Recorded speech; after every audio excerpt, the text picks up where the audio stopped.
Robotic भनेको के मान्छे विहीनताबाट गर्ने रोबोटिक सिस्टम चाहिँ भेरी एडभान्स्ड सिस्टम हो। यसमा चाहिँ रोबोटले अपरेसन गर्ने होइन कि एउटा चाहिँ रोबोटिक प्लेटफर्म एउटा सिस्टम हुन्छ जसको चाहिँ अब 3-4वटा रोबोटिक आर्म्स हातहरू हुन्छन्। प्रत्येक हातमा चाहिँ रोबोटिक इन्स्ट्रुमेन्टहरू चलाउन मिल्छन् विभिन्न थरीको, जस्तै निडल होल्डर, सिजर्सहरू, डायथर्मीहरू, रिट्र्याक्टरहरू, यस्तो जे आवश्यक पर्यो अपरेसन हेरिकन सलेक्ट हेरिकन त्यो किसिमको चाहिँ इन्स्ट्रुमेन्टहरू युज गर्न मिल्छ। अनि सानो पालद्वारा चाहिँ त्यो चाहिँ शरीरभित्र चाहिँ इन्ट्रोड्युस गरिन्छ। त्यो सिस्टम चाहिँ अब हाम्रो चाहिँ कम्प्युटर, ल्यापटप, फोन सिङ्क्रोनाइज भएको जस्तै कम्प्युटराइज तरिकाले त्यसरी नै त्यो चाहिँ रोबोटिक कन्सोलमा चाहिँ सिङ्क्रोनाइज भएपछि चाहिँ सर्जन बसेर चाहिँ फुट पेडल, ह्यान्ड इन्स्ट्रुमेन्टहरू चलाउँदाखेरि चाहिँ त्यही मुभमेन्टहरू चाहिँ त्यही जेस्चरहरू चाहिँ ठ्याक्क पेसेन्टभित्र चाहिँ ट्रान्सलेट हुन्छ एकदमै फाइन तरिकाले। यो सिएमसीमा चाहिँ हामीले ल्याएको सिस्टम चाहिँ one of the best systems and one of the safest systems in the world नै ठान्नुपर्छ। यसको चाहिँ अब एकदम safety licence European market world वाइडको लागि चाहिँ सेफ्टी लाइसेन्स छ। माइक्रोस्कोपबाट गरिने सर्जरी र रोबोटिक सर्जरीमा के फरक छ? सो चित्तवनमा गरेको चाहिँ 2 महिनाभित्र चाहिँ 19वटा अपरेसन, मेजर अपरेसनहरू गरेको छौँ।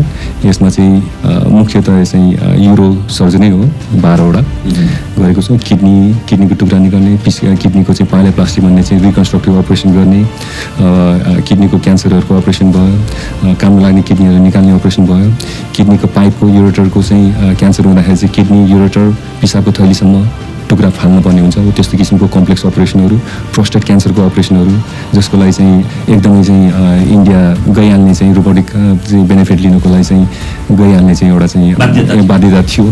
अहिले चाहिँ यो सुविधा चाहिँ नेपालमै हामीले उपलब्ध गराएको छौँ। चिकित्सकका रूपमा तपाईँले आफैले हातले गर्नु र रोबोटको सहायताले गर्नुमा कति बचत हुने रहेछ समय? एकुरेसीको त कुरै भएन। तर रोबोटको मेन फाइदा भनेको चाहिँ समयभन्दा पनि त्यसको एक्युरेसी नै हो। बुदागत रूपमा भन्दा के फाइदा हुन्छ रोबोटिक सर्जरीको? कम्प्लेक्स अपरेसनहरूको लागि त कुनै दुई मत नै छैन। अलमोस्ट त्यो नै स्ट्यान्डर्ड भइसक्यो। स्ट्यान्डर्ड अफ केयर नै रोबोट। अब एउटै हस्पिटलमा 3-4-5वटा रोबोट हुन्छ अनि त्यो दिनका दिन युज भइरहेको हुन्छ। सर्जनहरू नै अब रोबोटिकमा युज टु भइसक्यो, पेसेन्टहरूले पनि रोबोट नै डिमान्ड गर्न थालिसके। एआईबाट नै अब रोबोटिक सर्जरी हुन्छ कि भन्ने कुरा त्यो पनि हुने सम्भावना एकदम हाई छ। आर्टिफिसियल इन्टेलिजेन्सका कारणले अथवा प्रविधिमा आएको यो जुन बाहुल्य विस्फोट छ यसले कस्ता चिकित्सकहरूलाई चाहिँ चुनौती थप्छ? तर सर्जन चाहिँ अहिले इमिडिएटली रिप्लेस हुनेवाला छैन जस्तो लाग्छ। नतर्स्यौँ चिकित्सकहरू फ्युचर नै यही नै हो। फ्युचर यहाँ आइसक्यो। फ्युचर आउनको लागि केही समय त लागेको, मैले पनि वर्तमान भइसक्यो। अब यो यति प्रभावकारी रहेछ, यसलाई सरकारी अस्पतालहरूले किन ध्यान नपुगेको त?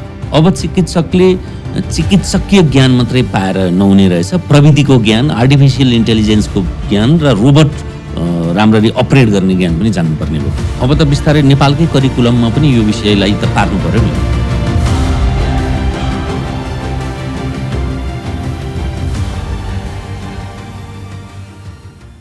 नमस्कार, कार्यक्रम स्वास्थ्यका कुरामा यहाँलाई हार्दिक स्वागत छ। आजको श्रृङ्खलामा हामीसँग हुनुहुन्छ डाक्टर प्रतीक मानसिंह गुरुङ। चितवन मेडिकल कलेजमा एउटा सम्मेलन भएको थियो र सँगसँगै लाइभ त्यहाँ अपरेसन पनि भएको थियो। विशेष गरी रोबोटिक अपरेसनको बहुआयामिक पक्षबाट गर्न सकिन्छ भन्ने कुराको सम्पुष्टि भएको थियो र त्यसको नेतृत्व डाक्टर प्रतीक मानसिंह गुरुङले गर्नुभएको थियो। उहाँ ब्लडर क्यान्सरमा विद्यावारिधि गर्नुभएको छ, रोबोटिक सर्जन हुनुहुन्छ, युरोलोजिकल सर्जन हुनुहुन्छ।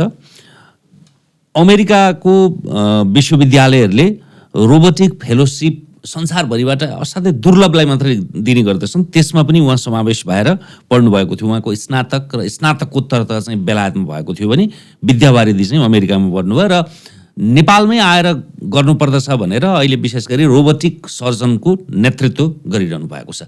स्वागत छ डाक्टर साहब। नमस्ते। सबभन्दा सुरुमा चाहिँ यो रोबोटिक सर्जन भनेको के हो त्यहाँबाटै जाउँ न। रोबोटिक भनेको के मान्छे विहीनताबाट गर्ने? त्यो एउटा चाहिँ मिसअन्डरस्ट्यान्डिङ हो।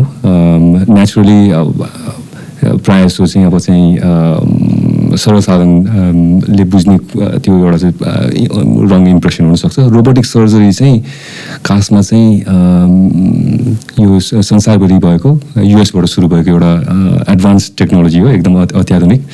लगभग 20-25 वर्ष भनौँ न, 2000मा चाहिँ फुड एन्ड ड्रग एडमिनिस्ट्रेसन एफडिए चाहिँ युएसको चाहिँ एफडिए क्लियरेन्स पाएपछि रुटिन क्लिनिकल युजमा चाहिँ त्यो चाहिँ स्वीकृति पाएको थियो। त्यहाँदेखि चाहिँ रोबोटिक सर्जरी युएसबाट सुरु भयो। अनि अहिले चाहिँ अहिलेको अवस्थामा चाहिँ यो चाहिँ विश्वभरि नै व्यापक छ।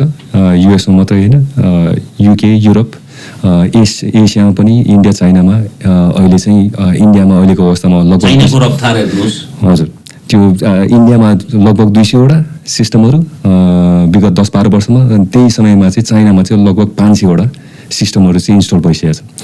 अहिले नेपालमा चाहिँ अहिले आएर 2टा सिस्टम छन्। बिएनबी हस्पिटलमा लास्ट इयर एउटा सिस्टम इन्स्टल भएको थियो, अनि अहिले चाहिँ रिसेन्टली सिएमसीमा चाहिँ काठमाडौँ बाहिर पहिलो रोबोटिक सिस्टम चाहिँ हामीले सुरु गरेका छौँ। सो बिएनबीमा चाहिँ इन्डियन टिम र नेपाली डाक्टर साहबहरूले सुरु गर्नुभएको छ। त्यहाँ पनि हुँदैछ, यहाँ इन्डियन सिस्टम छ। हाम्रो चाहिँ अब माइक्रोपोर्ट भन्ने चाहिँ अब युरोपियन लाइसेन्स प्राप्त चाइनिज सिस्टम छ। सो त्यो चलाइरहेको छौँ अहिले। र फेरि अरूको चाहिँ त्यो क्वेसनमा उत्तर दिनु पर्दाखेरि चाहिँ रोबोटिक सिस्टम चाहिँ एउटा चाहिँ भेरी एडभान्स्ड सिस्टम हो। यसमा चाहिँ रोबोटले अपरेसन गर्ने होइन कि एउटा चाहिँ रोबोटिक प्लेटफर्म, एउटा सिस्टम हुन्छ जसको चाहिँ अब 3-4वटा रोबोटिक आर्म्स, हातहरू हुन्छन्।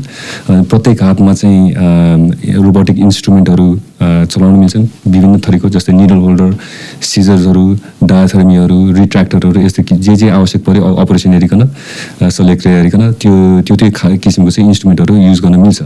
अनि सानसानो पालद्वारा चाहिँ त्यो चाहिँ शरीरभित्र चाहिँ इन्ट्रोड्युस गरिन्छ।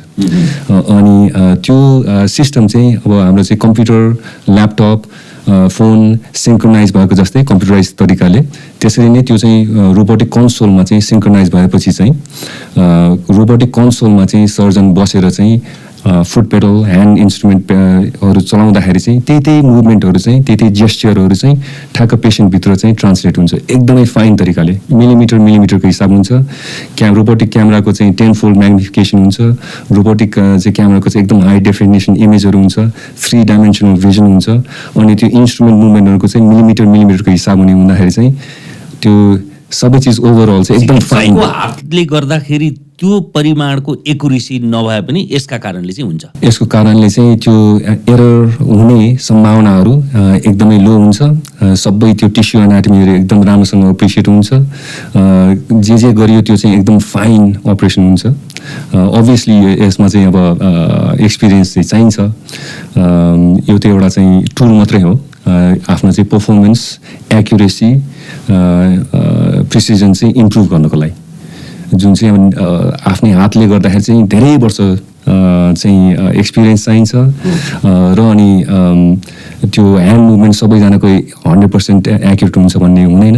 रोबोटिक सिस्टमको चाहिँ असिस्टेन्समा चाहिँ गर्दाखेरि चाहिँ त्यो ठुल्ठुलो खास गरिकन अलिकति मोर कम्प्लेक्स अपरेसनहरू हुन्छन्। जस्तै चाहिँ प्रोस्टेट क्यान्सरको प्रोस्टेट निकालेर चाहिँ फेरि जोड्नुपर्ने हुन्छ, एनास्टोमोसिस गर्नुपर्ने हुन्छ, पिसाबको थैलीमा पिसाबको पाइप फेरि जोड्नुपर्ने हुन्छ, लिम्फ नोड डाइसेक्सनहरू गर्नुपर्ने हुन्छ।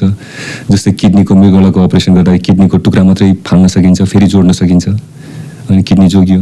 हो यस्तो किसिमको चाहिँ फाइन अपरेसनहरू चाहिँ रोबोटिक प्रविधिले गर्दाखेरि चाहिँ एकदमै एक्युरेट हुने हुँदा चाहिँ अब पेसेन्टहरूको आउटकमहरू, कम्प्लिकेसनहरू कम, हस्पिटलको बसाइ कम, दुखाइ कम, ब्लड लस कम, र अनि त्यो फङ्सनल अरू त्यो जोडानको चाहिँ एक्युरेसीहरू राम्रो हुने हुँदा चाहिँ लिकहरू कम हुने, किडनीबाट, पिसाबको थैलीबाट, यस्तो किसिमको चाहिँ अनि अरू समस्याले चाहिँ बारम्बार हस्पिटल जानुपर्ने, फेरि अपरेसन गर्नुपर्ने सम्भावनाहरू सबै कम भएर जान्छन्। एकदमै एक्युरेट हुन्छ। ठ्याक्कै रोबोटिक सर्जरी गर्दाखेरि चाहिँ मान्छेका रूपमा चिकित्सक र उपकरणका रूपमा रोबोटले कति प्रतिशत अथवा के काम गर्छन्, उनीहरूले कसरी वर्गीकरण गर्छन्? अब यो अपरेसन गर्ने त सर्जनै हो, त्यही भएको हुनाले चाहिँ यो चाहिँ प्रोग्राम सिस्टम चाहिँ होइन, त्यस्तो किसिमको पनि कन्सेप्चुअल चाहिँ मोडलहरू छन्, कतिपय विकास भइरहेको छन्। कुनै चाहिँ प्रोग्राम गरेर अनि आर्टिफिसियल इन्टेलिजेन्ससँग चाहिँ त्यो डेटाहरू लिएर अनि त्यो चाहिँ त्यो अनुसारको चाहिँ प्री प्रोग्राम हिसाबले चाहिँ र मोडिफाएबल हिसाबले चाहिँ गर्ने खालको चाहिँ कन्सेप्चुअल किसिमको चाहिँ डेभलपमेन्टहरू हुँदैछन्। त्यो अहिले चाहिँ standard of care routine clinical युजमा त्यति पाइन्न। अहिले भइरहेको रोबोटिक सिस्टमहरू चाहिँ प्रायः जस्तो चाहिँ यो मैले अलिक जुन कुरा गरेँ नि, अब ग्यास्ट्रोइन्टेस्टाइनल सर्जरी, लिभरको, आन्द्रभुँडीको अपरेसनहरू, यो चाहिँ युरोमा चाहिँ किडनीको, पिसाबको थैलीको, प्रोस्टेट क्यान्सरको अपरेसनहरू, गाइनीमा चाहिँ पाठेघरको अपरेसनहरू, यस्तो किसिमको अपरेसनहरू चाहिँ यो चाहिँ सर्जनले नै गर्नुपर्छ। कन्सोलमा बसेर एउटा चाहिँ कन्सोल पनि थरीको हुन्छन् रोबोटिक सिस्टम अनुसार। जस्तै अमेरिकन सिस्टममा चाहिँ क्लोज सिस्टम हुन्छ, त्यहाँ चाहिँ सर्जन चाहिँ चेयरमा बसेर चाहिँ त्यो सिस्टमभित्र हेरेर त्यो बाइनोकुलर 3 डाइमेन्सनल भिजन को युटिलाइज गरेर अनि ह्यान्ड इन्स्ट्रुमेन्टहरू सिनेमाको कुरा गर्ने हो भने चिकित्सक चाहिँ निर्देशकीय भूमिकामा हुने रहेछ, रोबोटहरू ती उपकरणहरू चाहिँ कलाकारको भूमिकामा हुने रहेछन्। त्यस्तै त्यसरी अन्डरस्ट्यान्ड गर्न सकिन्छ। त्यो जे मुभमेन्ट सर्जनले गर्छन् त्यो रोबोटले सेम मुभमेन्ट चाहिँ त्यो बडीभित्र, शरीरभित्र त्यो ट्रान्सलेट हुन्छ, एकदमै एक्युरेट किसिमले ट्रान्सलेट हुन्छ, किनभने प्रोग्राम नै त्यसरी सेट गरिएको हुन्छ। त्यो सिङ्क्रोनाइज हुन्छ। सिङ्क्रोनाइज भनेको अब त्यो मुभमेन्टहरू त्यो जे चलाइयो त्यो अनुसार हुन्छ। जस्तै दाहिने हात, बायाँ हात, होइन। अब त्यो चाहिँ थर्ड इन्स्ट्रुमेन्ट, एक्स्ट्रा आर्महरू जुन चलाइन्छ, त्यसको मुभमेन्टहरू चाहिँ सर्जनले नै गर्नुपर्छ। सिएमसीमा तपाईँहरूले गरेको के हो? त्यसको एकदमै ठुलो मिडिया कभरेज पनि भएको थियो, चर्चा पनि भएको थियो, होइन? लाइभ रोबोटिक सर्जरी र कन्फरेन्स पनि गर्नुभएको थियो। यो सिएमसीमा चाहिँ हामीले ल्याएको सिस्टम चाहिँ one of the best systems and one of the safest systems in the world नै ठान्नुपर्छ। यसको चाहिँ अब एकदम safety licence European market world वाइडको लागि चाहिँ सेफ्टी लाइसेन्स छ। अनि यो चाहिँ अहिले चाहिँ लिडिङ रोबोटिक सिस्टम भन्ने चाहिँ डाभिन्ची भन्ने जुन अमेरिकन सिस्टम छ, त्यो चाहिँ नेपाली मार्केटमा चाहिँ अलि आउन हेजिटेन्सी भएको हुनाले चाहिँ उनीहरूको कारणहरू बेग्लै के छन् होला। यो चाहिँ next best thing available at this moment in time भएको हुनाले हामीले चाहिँ त्यो यो युटिलाइज गरेका छौँ। मैले चाहिँ फ्यु टाइम्स चाइना गएर चाहिँ यो चाहिँ अभ्यास पनि गरेँ। अनि यसको चाहिँ सबै रेस्पोन्सिभनेस चाहिँ अलमोस्ट एक्ज्याक्टली द सेम भएको हुनाले चाहिँ जस्तै युएस जस्तै किसिमको जुन चाहिँ मैले चाहिँ धेरै वर्ष युज गरेँ, विभिन्न चाहिँ जेनेरेसन्स अफ डाभिन्ची सिस्टमहरू, एक्सआई, एसआई यस्तो किसिमको सिस्टमहरू चाहिँ युज गरेँ। तपाईँले सुरुमा एप्रोच त डाभिन्चीलाई नै गर्नुभएको थियो नि? हो, यो डाभिन्चीको चाहिँ अलिकति हेजिटेन्सी छ, वर्ल्ड मोनोपोली छ, होइन। अब यो पेटेन्टिङ राइट्सहरू यताउति गर्दाखेरि चाहिँ उनीहरू इन्डियामा चाहिँ व्यापकै छ, चाइनामा पनि छ, तर चाहिँ अरू इमर्जिङ मार्केटहरूमा चाहिँ उहाँहरूको चाहिँ त्यति अहिलेको अवस्थामा त्यति खुकुला छैनन्। त्यो भएको हुनाले चाहिँ थ्याङ्कफुली अरू सिस्टमहरू चाहिँ विगत 5-10 वर्षमा चाहिँ अरू कम्पिटेटरहरू मार्केटमा छन्। जस्तै बिएनबीमा चाहिँ इन्डियन सिस्टम आएको छ, त्यसै गरिकन यो अहिले चाहिँ हाम्रो चाहिँ यो मेड इन चाइना सिस्टम हो, जसको चाहिँ अब एकदमै सेफ लाइसेन्स छ। सो चितवनमा गरेको चाहिँ अहिले दुई महिनाभित्र चाहिँ 19वटा अपरेसन, मेजर अपरेसनहरू गरेको छौँ। यसमा चाहिँ मुख्यतः चाहिँ युरो सर्जनै हो, 12वटा गरेको छौँ। किडनीको टुक्रा निकाल्ने, किडनीको चाहिँ पाइलोप्लास्टी भन्ने चाहिँ रिकन्स्ट्रक्टिभ अपरेसन गर्ने, किडनीको क्यान्सरहरूको अपरेसन भयो, काममा लाग्ने किडनीहरू निकाल्ने अपरेसन भयो, किडनीको पाइपको युरेटरको चाहिँ क्यान्सर हुँदाखेरि चाहिँ किडनी, युरेटर, पिसाबको थैलीसम्म टुक्रा फाल्नु पर्ने हुन्छ, हो त्यस्तो किसिमको कम्प्लेक्स अपरेसनहरू, प्रोस्टेट क्यान्सरको अपरेसनहरू, जसको लागि चाहिँ एकदमै चाहिँ इन्डिया गइहाल्ने चाहिँ रोबोटिक चाहिँ बेनिफिट लिनुको लागि चाहिँ गइहाल्ने चाहिँ एउटा चाहिँ बाध्यता थियो। अहिले चाहिँ यो सुविधा चाहिँ नेपालमै हामीले उपलब्ध गराएका छौँ। सो युरो सर्जिकल केसहरू भएको छन्। जिआई सर्जिकल सर्जनहरूलाई पनि मैले ट्रेन गरिरहेको छु, 2 जना हुनुहुन्छ सरहरू, एकदम एक्सपिरियन्स्ड सरहरूले चाहिँ उहाँ ल्याप्रोस्कोपिक प्रविधिबाट जुन गरिरहनु भएको छ विगत 10-15 वर्षमा। अब चाहिँ रोबोटिक त्यो जिआई सर्जिकल केसहरू पनि गरिरहनु भएको छ। त्यसै गरिकन गाइनोकोलोजिकल पनि दुईवटा चाहिँ पाठेघरको क्यान्सर र नन क्यान्सरस पाठेघर निकाल्ने खालको अपरेसन पनि हामीले गरेका छौँ। सो सबै अपरेसनहरू चाहिँ अहिलेसम्म एकदम सक्सेसफुल भएको छ। रोबोटिकको अभ्यास त युरोलोजीदेखि लिएर न्युरोलोजीसम्म सम्भव हुन्छ नि त, सबैतिर सम्भव हुन्छ नि होइन? सम्भव हुन्छ। अब न्युरोलोजीमा चाहिँ भन्दाखेरि मेरो अन्डरस्ट्यान्डिङमा चाहिँ अलिकति स्लाइटली डिफ्रेन्ट, अलिकति फरक किसिमको रोबोटिक सिस्टम हो। रोबोटिक प्रविधि नै हो, तर त्यसमा चाहिँ यस्तो 3-4वटा हात हुँदैनन्।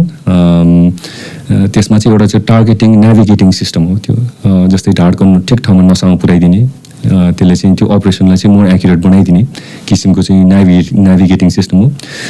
त्यसै गरिकन त्यस्तै कन्सेप्चुअली त्यही रोबोटिक टेक्नोलोजी युज गर्ने चाहिँ अब जस्तै ओर्थोपेडिक नी रिप्लेसमेन्टहरू, जोइन्ट रिप्लेसमेन्टहरू, हिप रिप्लेसमेन्ट, नी रिप्लेसमेन्टहरू गर्दा पनि एकदम एक्युरेटसँग अलाइनमेन्ट मिलाइदिने रोबोटिक असिस्टेन्स किसिमको नेभिगेटिङ सिस्टम रोबोटिक प्लेटफर्महरू पनि छन्।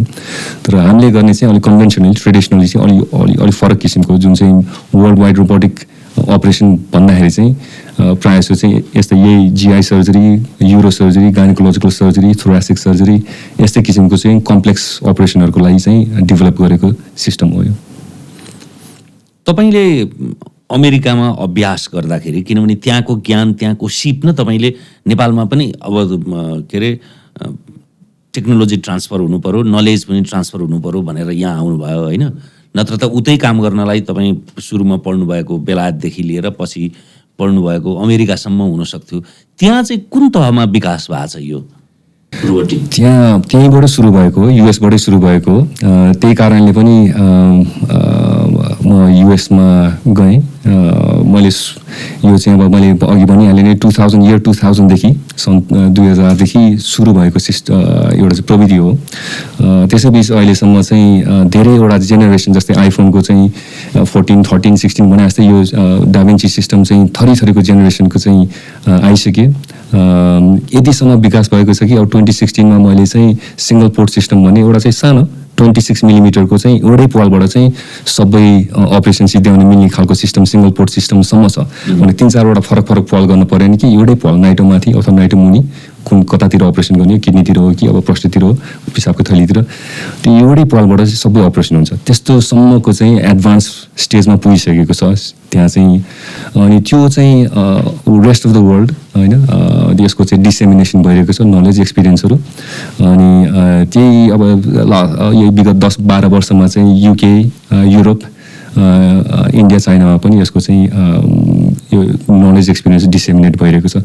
त्यही कुरा चाहिँ अब नेपालमा पनि यसको क्लिनिकल सर्भिस सुविधा चाहिँ इनिसिएट गर्नु पर्यो भन्ने हिसाबले दृष्टिकोणले एउटा चिकित्सकका रूपमा तपाईँले आफैले हातले गर्नु र रोबोटको सहायताले गर्नुमा कति बचत हुने रहेछ समय? एकुरेसीको त कुरै भएन, समयमा फरक पर्छ। समय चाहिँ अब कतिपय कुरा चाहिँ त्यति कम्प्लेक्स रहन्छ भने अपरेसन जटिल रहन्छ भने कहिलेकाहीँ हातले गर्दा पनि उस्तै समय लाग्छ अथवा कहिलेकाहीँ छिटो पनि गरिन्छ।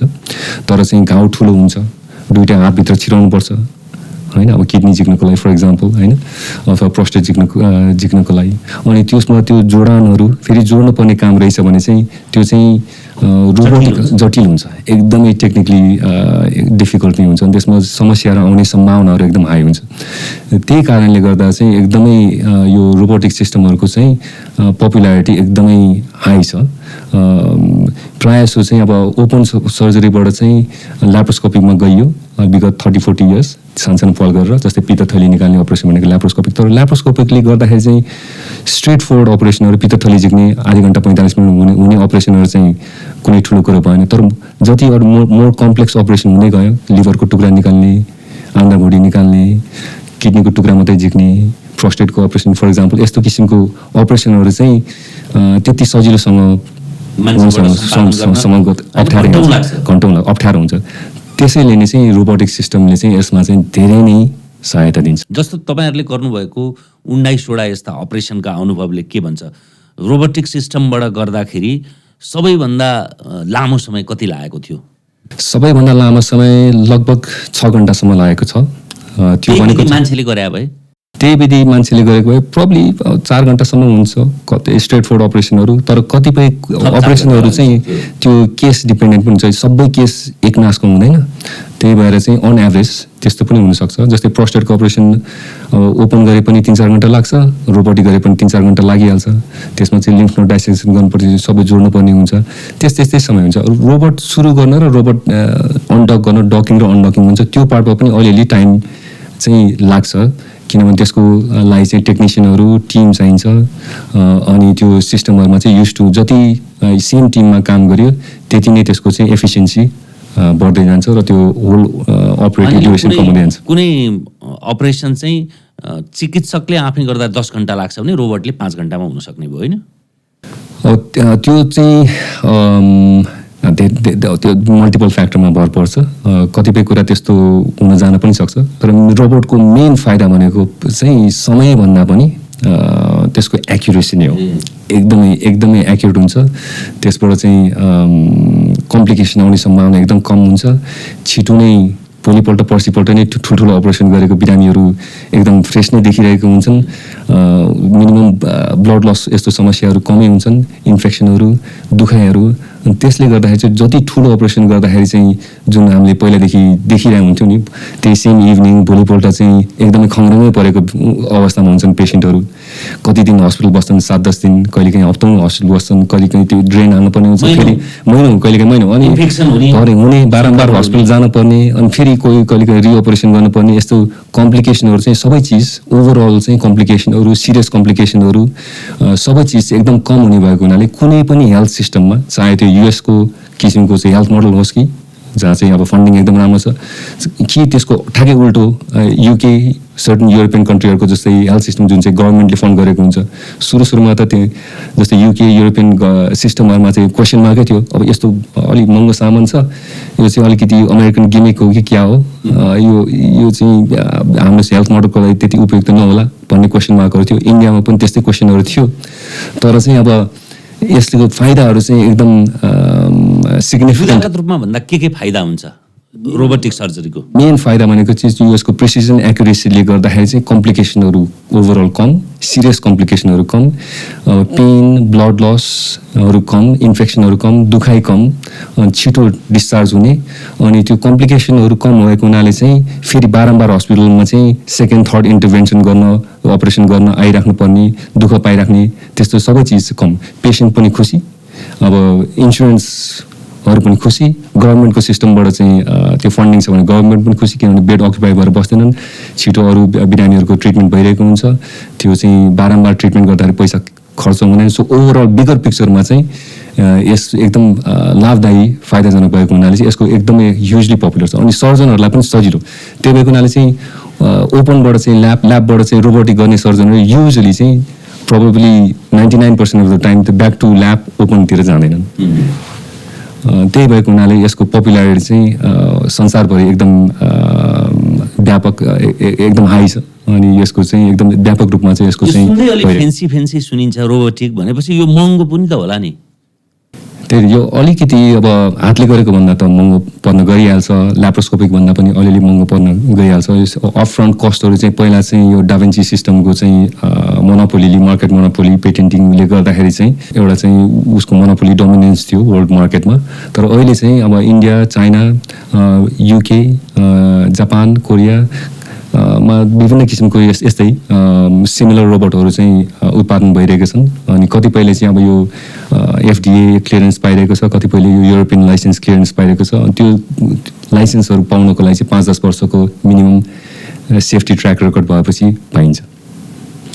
अनि त्यो यो नयाँ सिस्टमहरूले गर्दाखेरि चाहिँ अब यो यसको अपफ्रन्ट कस्टहरू कम हुन्छ, कन्ज्युमेबल कस्टहरू कम हुन्छ, कम्पिटिसन पनि भयो। त्यसले गर्दाखेरि चाहिँ संसारभरि चाहिँ अहिले चाहिँ अरू सिस्टमहरूले गर्दा यसको कस्टहरू चाहिँ ओभरअल कस्टहरू पनि कम हुँदैछन् र day to day plus overall कस्टहरू कम हुँदैछन्।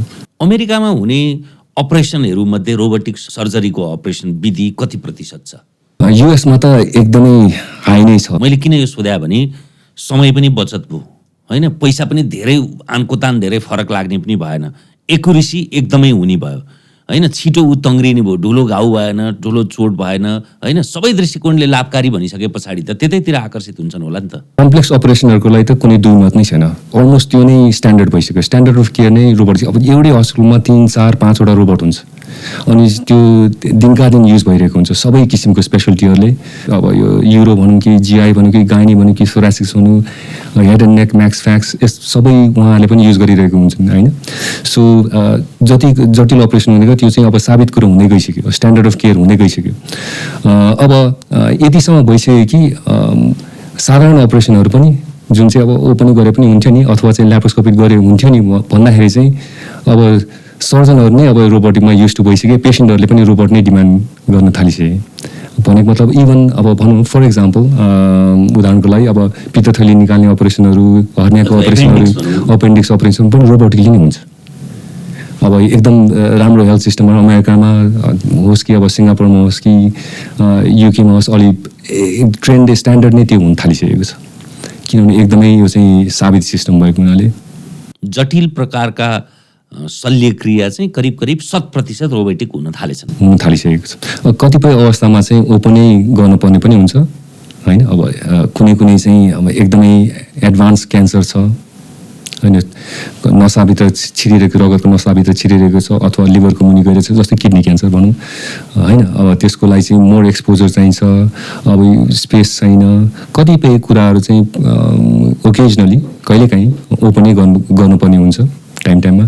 कहिलेकाहीँ चाहिँ अब जस्तै रोबोट गर्दै पनि केही समस्या भयो भने ओपनै गर्नुपर्ने हुन्छ। कहिलेकाहीँ त्यो कन्भर्जन भन्छ, इलेक्टिभ अब ओपन अपरेसन पहिला नै प्लान गरेर ओपन अपरेसन गर्ने कि केही समस्या भयो भने चाहिँ रोबोटिक टु ओपन जाने कि, र कहिलेकाहीँ इमर्जेन्सी पर्दा पनि ओपनै गर्दा चाहिँ छिटो हुन्छ भने त्यो नै गर्दा बेस्ट हुन्छ।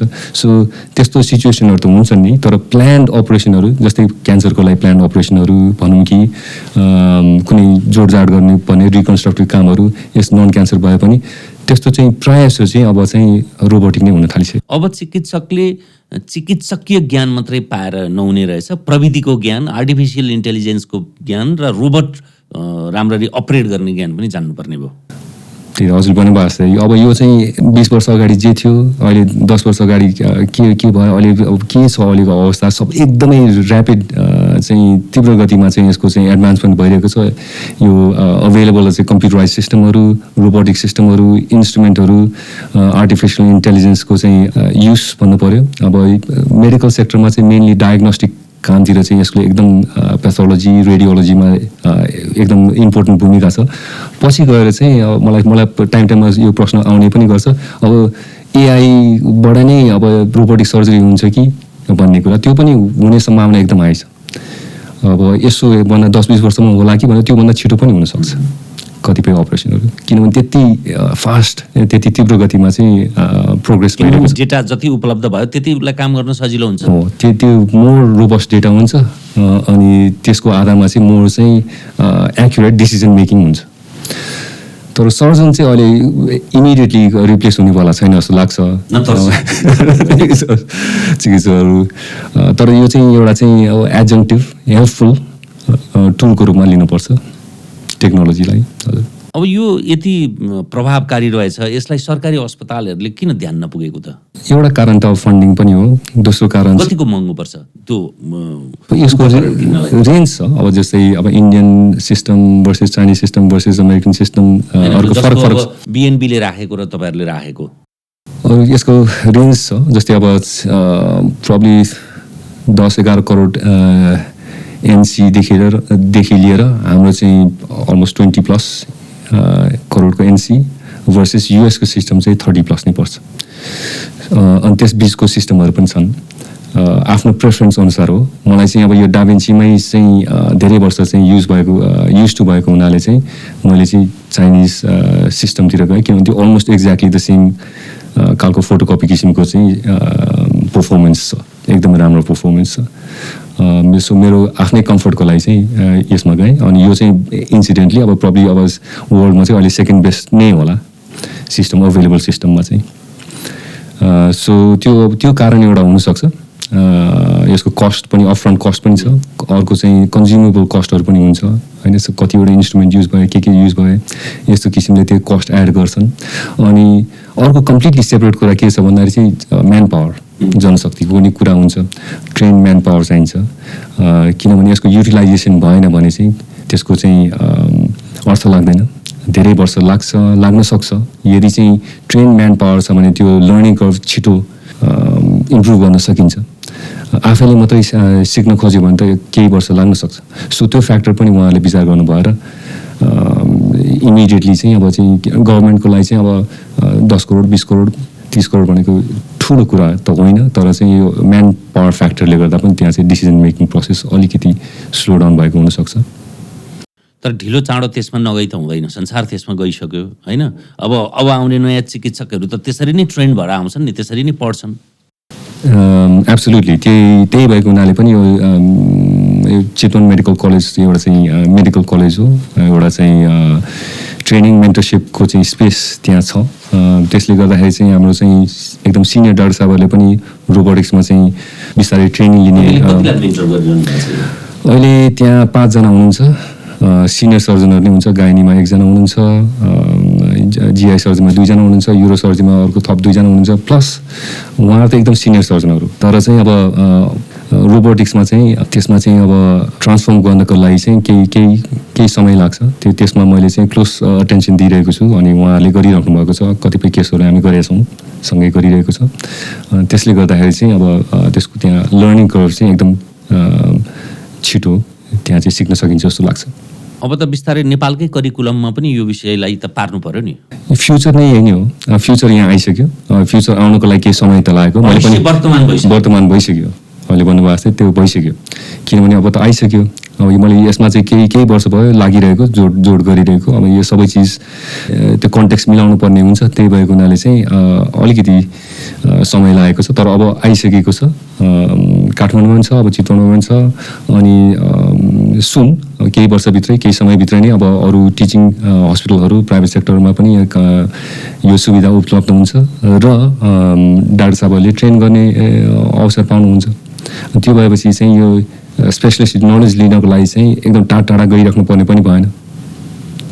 म जस्तै यसो 2-4 जना अरू आएर चाहिँ सिकाइदिनु भयो, यो एउटा चाहिँ एउटा कन्टेक्स्ट राम्रो हुन्छ।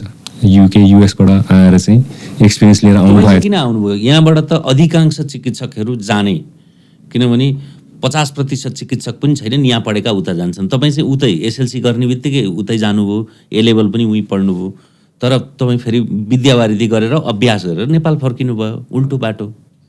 मेरो डाइरेक्सन अफ ट्राभल चाहिँ जियोग्राफिकली रङ भए पनि आई थिङ्क प्रोफेसनली पर्सनल हिसाबमा चाहिँ र यो direction of travel of surgery नेपालको कन्टेक्स्टमा चाहिँ कहाँ पुग्नु पर्ने हो त्यसलाई चाहिँ म राइट डाइरेक्सनमै लिन्छु। अब साथीभाइहरूले त भनिहाल्छ नि, ओ के गरेको भन्ने चाहिँ अब यस कमेन्टहरू भइहाल्थ्यो पनि, अब युएसमा हुँदा पनि युकेमा हुँदा पनि। तर चाहिँ मलाई पहिलादेखि नै ब्याक अफ द माइन्ड मलाई चाहिँ मनभित्रै आफ्नो एउटा इच्छा चाहिँ केही म यो यति धेरै एक्सपिरियन्स लिइसकेँ, म नेपालमा केही गर्न सक्छु जस्तो एउटा चाहिँ इच्छा थियो, त्यसमै लागिरहेको। अब फ्यु इयर्स केही वर्ष भयो, अब यो चाहिँ अब अहिले चाहिँ अब आएर चाहिँ यो चाहिँ गर्न पाउँदाखेरि चाहिँ मलाई एकदमै डिप गहिरो अब सेन्स अफ सेटिस्फ्याक्सन भनौँ न भइरहेको छ। यसले चाहिँ अब चाहिँ सर्वसाधारण जनताहरूलाई चाहिँ सर्भिस एउटा चाहिँ much wanted much needed service चाहिँ अहिले चाहिँ अप टु डेट सर्भिस नेपालको कन्टेक्स्टमा चाहिँ उपलब्ध भयो। यसको लागि चाहिँ विदेश ताकिरहनु परेन। दोस्रो कुरा चाहिँ अब यो डाक्टर साहबहरूले पनि एउटा ट्रेनिङ अपर्च्युनिटी पाउनुभयो, उहाँहरूलाई पनि बाहिर जानु परेन। सो यो गर्न पाउँदाखेरि चाहिँ मलाई चाहिँ एकदमै जेन्युन सेन्स अफ सेटिस्फ्याक्सन चाहिँ छ। यो तपाईँको विशुद्ध व्यक्तिगत रुचिको कुरा हो, नेपाल आएर सेवा गरौँ भन्ने, पारिवारिक अवस्थाको कुरा हो, सामाजिक अवस्थाको काम हो, अथवा राष्ट्रिय भावनाको ओतप्रोतको परिणाम हो? मुख्यतः म आफ्नो पर्सनल फिलिङ नै भन्छु। म एउटा सोच र पहिलेदेखि नै चाहिँ अब आएर के गर्छु भन्ने चाहिँ एउटा चाहिँ पर्सनल फिलिङ एम्बिसन भनौँ न। र सर्जिकल लाइनमा भइसकेपछि यो त अब एकदम एडभान्स टेक्नोलोजी भयो, यसको चाहिँ अब एक्सपिरियन्स लिइसकेपछि स्पेसलिस्ट ज्ञान लिइसकेपछि यसको चाहिँ नेपालमा यो चाहिँ ल्याउनुपर्छ भन्ने चाहिँ मलाई लागिरहेको थियो, किनभने त्यही म्यान पावर चाहिँ यसमा चाहिँ मेजर इस्यु नै छ। त्यही भएर पनि अलिअलि हेजिटेन्सी भएको होला कतिपय हस्पिटलमा यहाँ चाहिँ ठ्याक्कै सुरु गरिहाल्नको लागि। तर अब त्यस्तो समस्या हुन्छ जस्तो लाग्दैन, बिस्तारै यो चाहिँ जुन अवस्थामा हुनुपर्ने त्यो अवस्थामा पुगिहाल्छ केही वर्षभित्र। अब तपाईँको विधाको कुरा गरौँ न, यो सर्जरी रोबोटिक सर्जरी त सबै विषयमा सबै विधामा सबै रोगहरूमा गर्न सकिने भयो होइन? विशेष गरी अलिक गम्भीर प्रकृतिका तपाईँ सर्जरी गर्नु पर्यो, शल्यक्रिया गर्नु पर्यो भने युरोलोजीमा चाहिँ यो कति प्रभावकारी हुन्छ? तपाईँले गरिरहेको काम के हो अहिले नेपालमा? युरोलोजीमा चाहिँ यसको एकदमै साबित प्रभावकारी पुष्टि भएको छ। यो सुरुमा युएसमा चाहिँ प्रोस्टेट क्यान्सरको लागि एकदम व्यापक रूपमा युज गरियो, किनभने प्रोस्टेट क्यान्सरमा चाहिँ हातले गर्दा अथवा चाहिँ ल्याप्रोस्कोपीले गर्दा एकदम जटिल नै हुन्छ, किनभने गहिरो ठाउँमा त्यहाँ चाहिँ सुचरिङ गर्न, डाइसेक्सन गर्न एकदम अप्ठ्यारो नै हुन्छ। र यसले रोबोटिकले चाहिँ अनि प्रोस्टेट क्यान्सर चाहिँ संसारभरि चाहिँ one of the leading causes of most common one of the leading cancers नै मानिन्छ पुरुषमा, मेल लिडिङ क्यान्सर्स। अब युएस, युके, युरोप, वेस्टर्न कन्ट्रिजहरूमा त नम्बर 1 नै भयो। इन्डियामा पनि मैले रिसेन्ट डेटा हेर्ने बेलामा चाहिँ नम्बर 2 मा आइसक्यो आफ्टर लङ क्यान्सर। मेल क्यान्सर्समा चाहिँ नम्बर 2 छ। अस्ति भर्खर एउटा कन्फरेन्समा चाहिँ सिङ्गापुरको कलिगले चाहिँ भन्दै हुनुहुन्थ्यो उहाँहरूको पनि पहिला चाहिँ नम्बर 3 के थियो 5-10 इयर्स ब्याक, अहिले चाहिँ नम्बर 1 मै रहेछ। नेपालको चाहिँ पनि यो कन्टेक्समा हेर्दाखेरि चाहिँ नम्बर 3 आउँदो रहेछ। काठमाडौँको डेटा 2019 यो नेपाल हेल्थ रिसर्च काउन्सिलको पब्लिकेसन अनुसार चाहिँ। अनि यो चाहिँ प्रब्ली अन्डर डायग्नोज पनि होला, तर चाहिँ यो टप 10 क्यान्सर चाहिँ डेफिनेटली हो, पक्का पनि हो।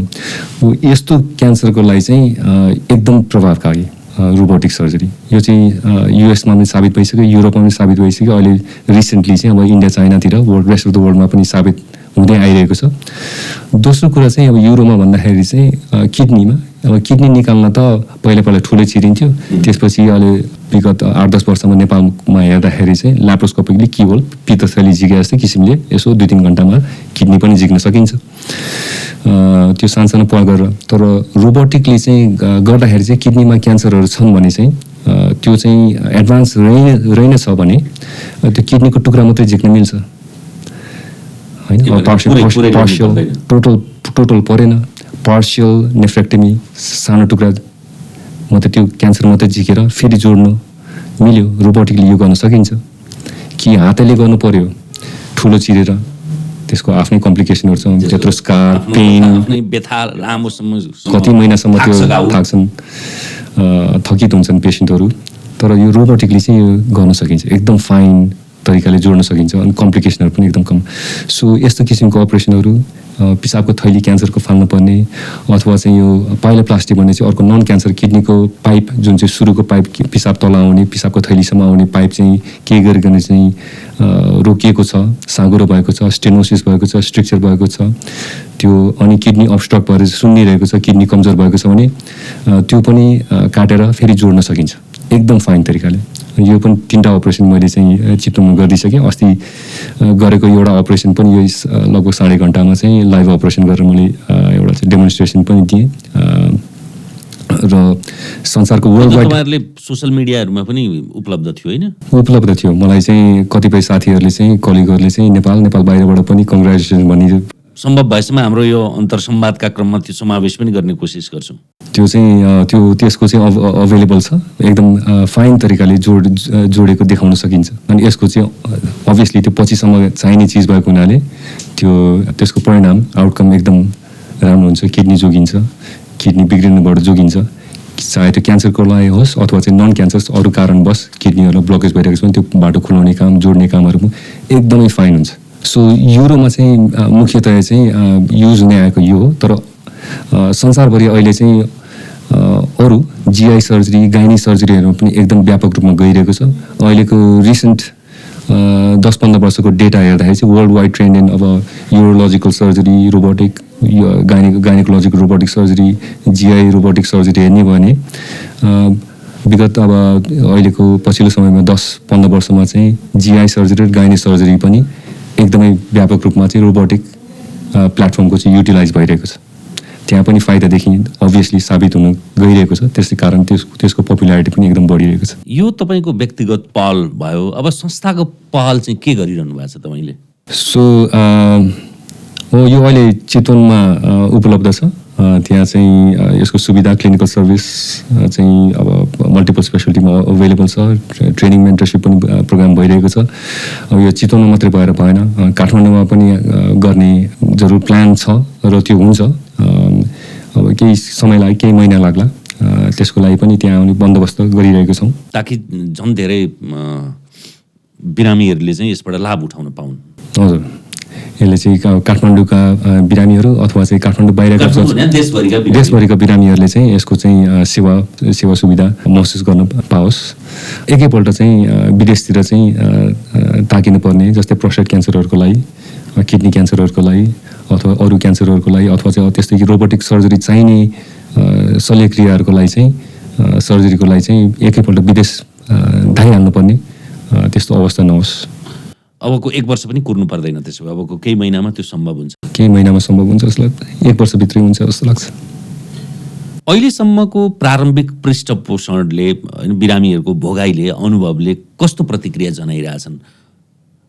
रोबोटिक शल्यक्रिया गर्नेहरूले चाहिँ बिरामीहरूको प्रतिक्रिया कस्तो छ? एकदमै पोजिटिभ छन्, खुसी छन्। उहाँहरू चाहिँ अब विदेशमा गरे जस्तै केही दिनभित्रै एकदम यो एक्युरेट प्रिसाइज अपरेसन, कम्प्लिकेसनहरू कम हुने भएकोले खासमा कुनै ग्रेड अब सिरियस कम्प्लिकेसनहरू केही पनि छैन। सबैजना पेसेन्टहरू चाहिँ समयमै डिस्चार्ज भएका छन् केही दिनभित्रै। फलोअपमा आउँदा पनि क्यान्सरको बिरामीहरूको चाहिँ आउटकमहरू, इमिडिएट अर्ली आउटकमहरू पनि राम्रै छन्। अनि प्लस अब फङ्सनल कसरी रिकभर भइरहेको छ, त्यस्तो आउटकमहरू पनि राम्रै भइरहेको छ। सो यसको चाहिँ एकदमै पोजिटिभ फिडब्याक छ। अनि विशेष गरिकन अब यो हाम्रो चाहिँ रिसेन्ट यो कन्फरेन्सले गर्दा पनि रोबोटिक जुन सिम्पोजियम हामीले चितवनमा गऱ्यौँ, त्यतिखेर चाहिँ 14वटा अपरेसन भएको थियो। त्यसमा चाहिँ 14औं अपरेसन चाहिँ त्यही लाइभ रोबोटिक अपरेसनै थियो। अहिले चाहिँ 19वटा पुगिसकेको छ। सो यसले चाहिँ अलिकति यसको चाहिँ मिडियामा पनि अलिअलि प्रचार भएको कारणले गर्दाखेरि चाहिँ कतिपय त अब रोबोटिक नचाहिने खालको केसहरू पनि हुन्छन्, तैपनि उहाँहरू सोध्न आउनुहुन्छ। तर केही गर्नुपर्ने केसहरू रहेछन् भने चाहिँ त्यसको चाहिँ हामीले चाहिँ सेवा दिइरहेका छौँ। रोबोटिक अपरेसन गर्ने कि ओपन सर्जन गर्ने कि अथवा ल्याबमा आधारित गर्ने भन्ने कुराको निर्धारण चाहिँ बिरामीले गर्छ कि चिकित्सकले गर्नुहुन्छ? यो चाहिँ दुईटै कुरो हो। मुख्य कुरो चाहिँ अब त्यो के छ, त्यो अपरेसन के गर्नुपर्ने हो, त्यसको लागि चाहिँ सबभन्दा बेस्ट अप्सन के हो भन्ने कुरा चाहिँ हामीले सुझाव दिने हो। अल्टिमेटली पेसेन्टले चाहिँ अब सबै चिजको चाहिँ अब फाइदा बेफाइदा, प्रोज कन्स मूल्याङ्कन गरेर आफ्नो त्यसलाई चाहिँ फ्यामिलीमा डिस्कस गरेर, रिलेटिभ्सहरूसँग डिस्कस गरेर अनि एउटा चाहिँ जोइन्ट डिसिजन मेकिङ प्रोसेस भनिन्छ होइन, पेसेन्टसँगको सहमति गरेर डिसिजन गर्ने हो। अब अहिले त सबै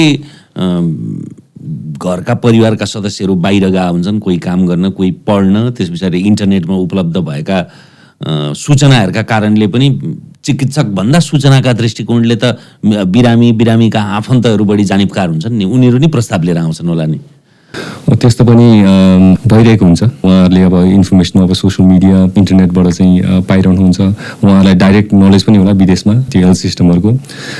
कतिपय चाहिँ अब बिरामीहरूको चाहिँ फ्यामिलीहरू नै विदेशमा चाहिँ मेडिकल सेक्टरमै हुनुहुन्छन्। सो उहाँहरूले आफै नै पनि यस्तै प्रस्ताव लिएर आइरहनु भएको हुन्छन्। रोबोटिकको अतिरिक्त अब यो युरोलोजीको समस्याका विषयमा कुराकानी गरौँ न। मूलभूत रूपमा हामी कहाँ युरोलोजी सम्बद्ध कस्ता समस्याहरू छन्? रोबोटिकली गर्ने भनेको चाहिँ अब सबै किसिमको चाहिँ युरो समस्याहरूलाई चाहिँ रोबोटिक समाधान त होइन। कतिपय कुराहरू चाहिँ रोबोटिक गर्न नपर्ने नै हुन्छन्। जस्तै मृगौलामा चाहिँ किडनीमा पत्थरीहरू छन् भने त्यसलाई चाहिँ सानो क्यामेराले, पिसाबको पाइपबाट क्यामेराले एन्डोस्कोपी गरे जस्तै किसिमले चाहिँ अब सानो क्यामेराले गएर त्यो किडनीको चाहिँ पत्थरीहरू लेजर चलाएर फुटाएर सानो बास्केट चलाएर त्यसलाई सफा गर्न सकिन्छ। अलि ठुलो किसिमको पत्थरीहरू छन् भने फर इक्जाम्पल किडनीमा फुवाल गरेर पनि जान सकिन्छ। अलि ठुलो किसिमको लेजर, ठुलो किसिमको चाहिँ त्यो ढुङ्गा फोड्ने चाहिँ लिथोप्लास्टहरू सामग्रीहरू चलाएर चाहिँ त्यसलाई फुटाएर सफा गर्न सकिन्छ अलि ठुल्ठुलो स्टोनहरूको लागि। कतिपय अवस्थामा चाहिँ जस्तै पिसाबको थैलीमा कुनै क्यान्सर पलाएको छ भने, मासु पलाएको छ भने क्यामेरा गएर त्यसलाई खुर्किन मिल्छ। 80% अफ द टाइम त्यो चाहिँ त्योभन्दा थप केही चाहिँदैन त्यसमा। त्यही समाधान हुन्छ। टाइममा गएर क्यामेराले हेर्नुपर्ने मात्रै हुन्छ, सर्भेलेन्स गर्नुपर्ने। त्यही चिज चाहिँ अलिकति 20% अफ द टाइम अलिक एडभान्स रहेछ भने अब त्यो फाल्नु पऱ्यो भने त्यो त्यस्तो चाहिँ रोबोटिकली गर्न सकिन्छ, अथवा ओपन गर्न सकिन्छ, अथवा चाहिँ ल्याप्रोस्कोपीले गर्न सकिन्छ। अब बाहिरतिर चाहिँ त्यो रोबोट नै हुन्छ। प्रोस्टेटको समस्या भनौँ, जुन चाहिँ एकदम कमन कन्डिसन हो संसारभरि। सबै पुरुषलाई चाहिँ 40-50-60 वर्ष हुन थालेपछि बिस्तारै प्रोस्टेट चाहिँ क्यान्सरको हिसाबले होइन कि अब जुन साधारण हिसाबले कपाल सेतो भए जस्तै मुख च्याउरी परेर चाहिँ उमेरअनुसार चाहिँ प्रोस्टेट चाहिँ बढ्दै जाने चिज हो होइन। अब 40-50-60 वर्ष भएपछि प्रोस्टेट पनि त्यस्तै 30-40-50 ग्राम हुँदै जाला। पिसाबको चाहिँ फ्लो राम्रो नहोला, पिसाबले चाहिँ दिनका दिन सताउला, राति पिसाब फेर्न बारम्बार उठ्नु पर्ने होला, कसैको त पिसाब बन्द भएर पाइपै हाल्नु पर्ने अवस्था पनि भइरहेको हुन्छ। त्यस्तो अवस्थामा चाहिँ रोबोटिक त परेन अपरेसन गर्न। एकदम ठुलो प्रोस्टेट रहेछ भने त्यो पनि रोबोटिकली गर्न सकिन्छ, जुन चाहिँ मैले एउटा चित्रमा गरिदिएको छु। पिसाबको थैलीबाट गएर प्रोस्टेट खुर्किन पनि मिल्छ। तर चाहिँ साधारण अवस्थामा चाहिँ मोस्ट अफ द टाइम चाहिँ गर्ने चाहिँ पिसाब अगाडिबाट पिसाबको क्यामेरा हालेर अनि प्रोस्टेट खुर्किने किसिमको चाहिँ अपरेसन, जुन चाहिँ one of the most common operation हो युरोमा चाहिँ हो। त्यस्तो किसिमको अपरेसनहरू पनि को लागि पनि रोबोट चाहिँ चाहिएन नि। सो युरो सर्जरीमा खास गरी चाहिँ अब क्यान्सर रिकन्स्ट्रक्टिभ कामहरू ठुल्ठुलो केसहरूको लागि चाहिँ रोबोट चाहिने हो। माइक्रोस्कोपबाट गरिने सर्जरी र रोबोटिक सर्जरीमा के फरक छ? माइक्रोस्कोप चाहिँ कतिपय स्पेसलिटीहरूमा चाहिँ अवस्थामा युज हुन्छ। जस्तै अब युरोमा पनि माइक्रोस्कोप चाहिँ ओपन सर्जरी गर्दाखेरि चाहिँ माइक्रोस्कोप युज गर्न मिल्छ। जस्तै अब चाहिँ भ्यासेक्टमी भएको छ, त्यसलाई फेरि जोड्नु पर्ने कुनै अवस्था आएमा डिसिजन चेन्ज भयो, फेरि जोड्नु पऱ्यो भने माइक्रोस्कोप चलाएर, किनभने नसा अलि सानै हुन्छ, त्यसलाई फेरि जोड्नु पर्दाखेरि चाहिँ माइक्रोस्कोप चलाएर गर्न सकिन्छ। अनि त्यस्तै किसिमको चाहिँ अलिक बाहिरी अङ्गहरूमा चाहिँ माइक्रोस्कोप चलाएर चाहिँ गर्न सकिन्छ, किनभने त्यसमा म्याग्निफिकेसन हुन्छ। अब रोबोटमा चाहिँ त्यही नै त्यो सिस्टममा नै चाहिँ रोबोटिक प्लेटफर्ममै त्यो चाहिँ उपलब्ध हुन्छ। त्यसको चाहिँ 10 टाइम्स म्याग्निफिकेसन हुन्छ मोस्ट रोबोटिक सिस्टममा। त्यसले गर्दाखेरि चाहिँ यो शरीरभित्रको नसाहरू चाहिँ एकदम प्रष्ट तरिकाले देखिन्छ, जसले गर्दाखेरि चाहिँ नसाहरू केलाउन, नसाहरू जोगाउन, नसाहरू काटेपछि फेरि भित्रभित्रै जोड्नको लागि चाहिँ एकदमै सजिलो हुन्छ। अनि इन्स्ट्रुमेन्टहरू पनि त्यो दुईवटा-तीनवटा इन्स्ट्रुमेन्ट भित्रतिर चलाउँदाखेरि चाहिँ एकदमै एक्युरेट हुने भएको हुनाले चाहिँ त्यसपछिको कामहरू, त्यो जोड्ने कामहरू, काट्ने कामहरू पनि एकदमै एक्युरेट हुन्छ। माइक्रोस्कोप भने चाहिँ सूक्ष्मतम विषयलाई ठुलो बनाएर हेर्ने चिकित्सकलाई शल्यक्रिया गर्न सजिलो पार्ने भयो। तर रोबोटिकमा चाहिँ त्यो दुईटै प्रक्रिया प्रणाली आफै हुन्छ, आफै त्यसमै सिस्टममा अटोमेटिकली त्यहाँ चाहिँ उपलब्ध गराइएको हुन्छ। अनि त्यसमा चाहिँ हेर्दा पनि हाई डेफिनेसन, एकदमै यो 4K HD यस्तो टिभी हेरेको जस्तै एकदमै प्रष्ट भित्रतिर, प्लस अनि 3 डाइमेन्सनल भिजन हुन्छ होइन, जुन चाहिँ अब त्यो चाहिँ सिस्टममै हुन्छ। अथवा भएन भने चाहिँ त्यो अनुसारको चाहिँ गगल्स, कुनै सिस्टममा त्यो अटोमेटिक छैन भने चाहिँ गगल्स लाएर पनि 3D गगल्स लाएर पनि, जस्तै भिडियो हामी चाहिँ सिनेमा हेर्दाखेरि गगल्स लाएर जस्तै किसिमले पनि कुनै सिस्टमहरू त्यस्तो किसिम हुन्छन्, त्यो त्यसरी पनि उपलब्ध गराउन सकिन्छ। सो यो सबै चिजले गर्दाखेरि चाहिँ त्यो भिजुअल अप्रिसिएसन, भित्रको एनाटमी, भित्रको पेथोलोजी, भित्रको चाहिँ सबै चिज चाहिँ त्यो अप्रिसिएसन चाहिँ एकदमै फाइन क्लियर हुन्छ, जसले गर्दाखेरि चाहिँ त्यो अपरेसनको बेलामा चाहिँ त्यो डिसिजन मेकिङ प्रोसेसहरूमा चाहिँ एकदमै हेल्पफुल हुन्छ। रोबोटिक सर्जरी चिकित्सा विज्ञानको सबभन्दा क्रान्ति हो अहिले कि त्योभन्दा नवीनतम प्रविधिहरू पनि आइसके? नवीनतम प्रविधिहरू चाहिँ अझै एडभान्स हुँदैछ। अघि हामीले छलफल गऱ्यौँ नि, धेरै यो चाहिँ अब आर्टिफिसियल इन्टेलिजेन्स छ, त्यसको चाहिँ कसरी युटिलाइजेसन भइरहेको छ डायग्नोस्टिक्समा। अब सेरोपेटिक हिसाबले सर्जिकल लाइनमा चाहिँ त्यसलाई केही समय त लाग्ला, किनभने सेफ्टी कन्सर्नहरू पनि हुन्छन्। अब त्यो चाहिँ एड्याप्ट भित्रपछि, जस्तै हाम्रो चाहिँ ह्युमन माइन्डले त एकदम एड्याप्ट गर्न सक्छ नि, ह्युमनले पनि एरर गर्न सक्छ अनि रोबोटले पनि एरर गर्न सक्छ नि, त्यो प्रोग्राम सिस्टम हो भने त।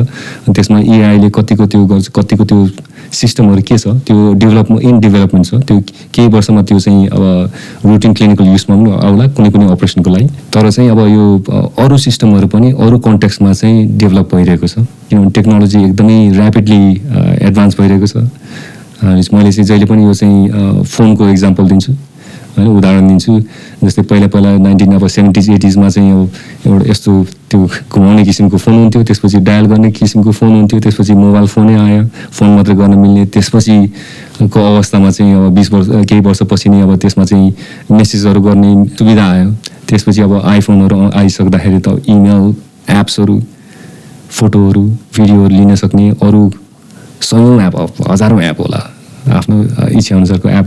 सो टेक्नोलोजी चाहिँ यही ऱ्यापिडली चाहिँ एडभान्सिङ छ नि त, इभल्भिङ छ। त्यसै गरी त्यो मेडिकल सेक्टरमा पनि यो टेक्नोलोजीले गर्दाखेरि चाहिँ एकदमै सिग्निफिकेन्ट चेन्जहरू आउँछ जस्तो मलाई लाग्छ। आर्टिफिसियल इन्टेलिजेन्सका कारणले अथवा प्रविधिमा आएको यो जुन बाहुल्य विस्फोट छ, यसले कस्ता कस्ता चिकित्सकहरूलाई चाहिँ चुनौती थप्छ? यसमा सिग्निफिकेन्ट चेन्जेस हुनसक्छ। प्रायःसो चिकित्सकहरूलाई खास फरक नपर्ला जस्तो लाग्छ मलाई। अपरेट फेरि चिकित्सकले गर्ने त हो नि, अपरेट चिकित्सकले गर्ने हो, डिसिजन मेकिङ गर्नुपर्ने हुन्छ। तर आफू अपग्रेड चाहिँ हुनु पर्यो, आफू अपग्रेड हुनु पर्यो। हो, एब्सोल्युटली आफू अपग्रेड भएर गइरहनुपर्छ। हाम्रो चाहिँ यो लाइफ लङ लर्निङ नै भनिन्छ, अपडेट भइरहनुपर्छ। किनभने चाहिँ यो टेक्नोलोजी, यो साइन्स, यो नलेज, इन्फर्मेसन चाहिँ एकदम ऱ्यापिडली इभल्भिङ नै छ। तपाईँ जति बेला MBBS पढ्न प्रवेश गर्नुभयो होइन, चिकित्सक हुनका लागि, त्यो त्यति बेलाको झन्डै 3 दशक अगाडिको अवधि र अहिलेको अवधिमा तपाईँकै मानसिकतामा पनि यो चिकित्सकीय उपलब्धता, त्यसका सीमा, त्यसका बाध्यता होइन, तपाईँको चाहिँ कस्तो रोचक भयो भने अहिले तपाईँ यसको विशेषज्ञ भइरहँदा होइन, ब्ल्याडर क्यान्सरको विशेषज्ञ, रोबोटिक सर्जनको विशेषज्ञ, नेपालको त वान अफ द पाइनियर भइरहँदाखेरि जति बेला चिकित्सक हुँदै हुनुहुन्थ्यो त्यति बेलादेखि त्यो प्रविधि भित्रिएको थियो। सन् 2000 मा अमेरिकामा त्यो संयोग, त्यो लाभ तपाईँलाई भयो नि, त्यो त्यति बेला र यति बेलालाई कसरी तुलनात्मक रूपमा हेरिरहनु भएको छ? एकदम इन्ट्रेस्टिङ कुरा ल्याउनु भयो। त्यो चाहिँ एकदम यो संयोगकै कुरा हो होइन। अब 2002 मा म MBBS गरेको, अब 90s देखि रोबोटिकको कुराहरू सुनिरहेको थियो। खास त्यो क्लिनिकल युजमा थियो नि। मलाई अघि भनिहालेँ इयर 2000 बाट मात्रै US बाट चाहिँ यसको चाहिँ FDA क्लियरेन्स भएर चाहिँ रुटिन क्लिनिकल युजमा आएको थियो। त्यति पनि त्यति पपुलारिटी थिएन। तर त्यसको 5-10 वर्षभित्र नै यसको चाहिँ एकदमै US मा पर्टिकुलरली यसको चाहिँ व्यापक भयो। पर्टिकुलरली फेरि युरोलोजीमै यसको चाहिँ एकदम रोल चाहिँ एकदम इम्पोर्टेन्ट देखियो। प्रोस्टेट क्यान्सर एकदम कमन क्यान्सरमै, एकदम इम्पोर्टेन्ट कमन क्यान्सरमै यसको चाहिँ रोल एकदम भूमिका एकदम ठुलो देखियो। अनि मेरो चाहिँ इच्छा चाहिँ रोबोटिक सर्जरीमै हो। अनि त्यसले गर्दाखेरि चाहिँ अब त्यो सबै अपरेसनहरू त पहिला ओपनै गरिन्थ्यो। ल्याप्रोस्कोपिक गर्न एकदम गाह्रो नै थियो, कसैले मात्रै गर्थे ल्याप्रोस्कोपिक। सो यो यसको चाहिँ होल एभोल्युसनै ठ्याक्कै मेरो आफ्नै करियरको चाहिँ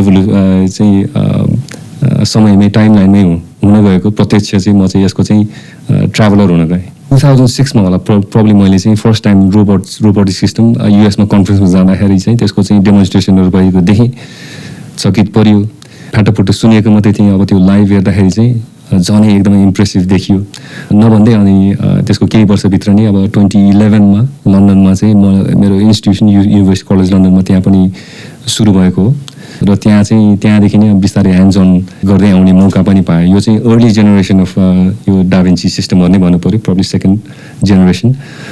अनि त्यसको चाहिँ multiple generation of system including अब US मा त सिङ्गल पोर्ट पनि जुन चाहिँ यहाँ एसियामा अहिले त्यति अभाइलेबल छन्, त्यस्तोसम्म पनि एडभान्स सिस्टमहरूको चाहिँ एक्सपिरियन्स गर्न पाइयो। सो यसले गर्दाखेरि चाहिँ पहिला चाहिँ प्रोस्टेट क्यान्सरको लागि मात्रै हुन्थ्यो यसको अपरेसन।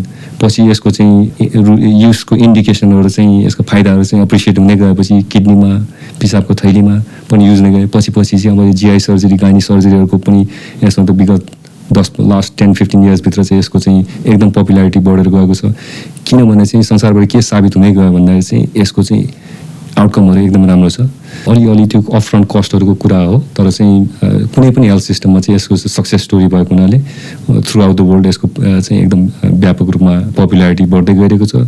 र यही कुरा चाहिँ अब आफ्नो करियरको चाहिँ एउटा चाहिँ पाथवेमा चाहिँ नेपालसम्म ल्याउन पाउँदाखेरि चाहिँ त्यो अब 20-30 इयर्सको चाहिँ जर्नीमा चाहिँ यसको चाहिँ यहाँ पनि इन्ट्रोड्युस गर्न पाउँदाखेरि चाहिँ म आई फाइन्ड भाग्यमानी नै ठान्छु। ब्लडर क्यान्सर भनेको चाहिँ त्यसमै विद्यावृत्ति गर्न किन रोज्नुभयो? युरो ओन्कोलोजी भनेको चाहिँ अब युरोलोजिकल क्यान्सरहरू, kidney cancer, prostate cancer, bladder cancer, किडनीको पाइपको क्यान्सर, युरोथेलियल क्यान्सर, यिनीहरू सबै मेरो इन्ट्रेस्ट विषय हो। एक्चुअली मेरो सब स्पेसलाइजेसन चाहिँ युरो ओन्कोलोजीमै हो। एमबिबिएस गर्दा पनि मैले चाहिँ सर्जिकल ओन्कोलोजीमा चाहिँ एक्स्ट्रा डिग्री लिने चाहिँ इन्टिग्रेटेड डिग्री गर्ने चाहिँ अवसर पनि पाएको थिएँ। त्यसैपछि चाहिँ अब कुन चाहिँ विषयमा चाहिँ पिएचडी गरौँ भन्दाखेरि चाहिँ मलाई चाहिँ ब्ल्याडर क्यान्सर किन इन्ट्रेस्ट लाग्यो भन्दाखेरि चाहिँ त्यसमा चाहिँ अलि एकदम टप 10 क्यान्सरभित्रै पर्न आउँछ र यसको चाहिँ अन्डरस्ट्यान्डिङ चाहिँ प्रोस्टेट अरू क्यान्सरको भन्दा अलिक कमै भएको, त्यति धेरै प्रगति नभएको हुनाले चाहिँ केही वर्ष यसमा चाहिँ थप अध्ययन गरौँ जस्तो मलाई लाग्यो त्यतिखेर। यही अब कम्पिटेटिभ प्रोसेसमा युकेमा चाहिँ नेसनल फन्डिङहरू पनि सिक्योर गरियो र अनि पिएचडी गर्ने। हामी भन्नलाई आदर्शका लागि चाहिँ ब्रेन गेन गरौँ भन्छौँ होइन, ड्रेनलाई बाहिर गएका होइन, बाहिर लगानी गर्नेहरूलाई पनि नेपालमा लगानी भित्राउँ भन्छौँ, बाहिर पढ्ने ज्ञान सिप दक्षता क्षमता हुनेहरूलाई नेपालमा आउँ भनेर भन्छौँ होइन, त्यो आदर्शको कुरा। तर व्यवहारमा साँच्चीकै स्वागत गर्ने खालको छ त नेपालको यो प्रणाली? हेल्दी कम्पिटिसन त भइहाल्छ जहाँ पनि, त्यो कुनै ठुलो कुरो भएन। म आवश्यक पनि हुन्छ, त्यो वृद्धि विकासका लागि वृद्धि विकासको लागि आवश्यक पनि छ। सो त्यसमा मलाई कुनै गुनासो छैन। सो वेलकम कम्पिटिसन होइन। अब तर आफूले चाहिँ सिकेको थप ज्ञानहरू चाहिँ यहाँ चाहिँ ल्याएर सेयर गर्न पाउँदा चाहिँ मलाई खुसी लागिरहेको छ। कतिपय चाहिँ अमेरिका युरोपमा पढेर आएका चिकित्सकहरूको चाहिँ यहाँ इक्विभ्यालेन्टदेखि लिएर अरू थुप्रै मान्यताहरूमा हाम्रो भाग खोज्न आयो कि भन्ने खालको मानसिकता देखिन्छ, विशेष गरी चिकित्सा क्षेत्रमा भन्ने अनुभव सुनेको थिएँ कि। यसको अब धेरैजनालाई धेरै किसिमको अनुभव होलान्, गुनासो होलान्। मलाई पनि कहिलेकाहीँ त्यस्तो महसुस भए पनि म त्यसमा धेरै इम्पोर्टेन्स दिदिनँ। मेन आफ्नै काममा फोकस गर्नु पर्यो र आफ्नै चाहिँ अब चाहिँ गर्न चाहेको कुराहरू, एम्बिसनहरू, प्लानहरू चाहिँ फुलफिल गर्दै जाने हो। मेन वर्क ओरिएन्टेड हुनु पर्यो, काम ओरिएन्टेड हुनु पर्यो। म चाहिँ त्यसमै बढी अबको 5 अथवा 10 वर्षमा डाक्टर प्रतीक मानसिंह गुरुङले के गरिरहेको हुन्छ? मुख्यतः अपरेसनर नै हो। यो मैले सिकेको ज्ञान चाहिँ अहिले चाहिँ रिटायरमेन्ट एजमा त अलिक पुगिसकेको छुइनँ। 5-10 वर्षमा पुग्दिनँ, प्रब्लम अर्को चाहिँ 15-20 वर्ष त मेन काम त क्लिनिकल सर्भिस नै हो। आफूले एक्सपर्टिजहरू चाहिँ सुविधा उपलब्ध गराउनु र अरू दक्ष जनशक्ति चाहिँ उत्पादन गर्नु, त्यहाँ हेल्प गर्नु, मेन्टरसिप दिने, ट्रेनिङ गराउने, अरू चाहिँ अक्रस स्पेसलिटिज, यो पर्टिकुलरली रोबोटिक सर्जरीमा के गर्न सकिन्छ त्यही कामहरू नै तिर व्यस्त भएको हुन्छ जस्तो लाग्छ मलाई।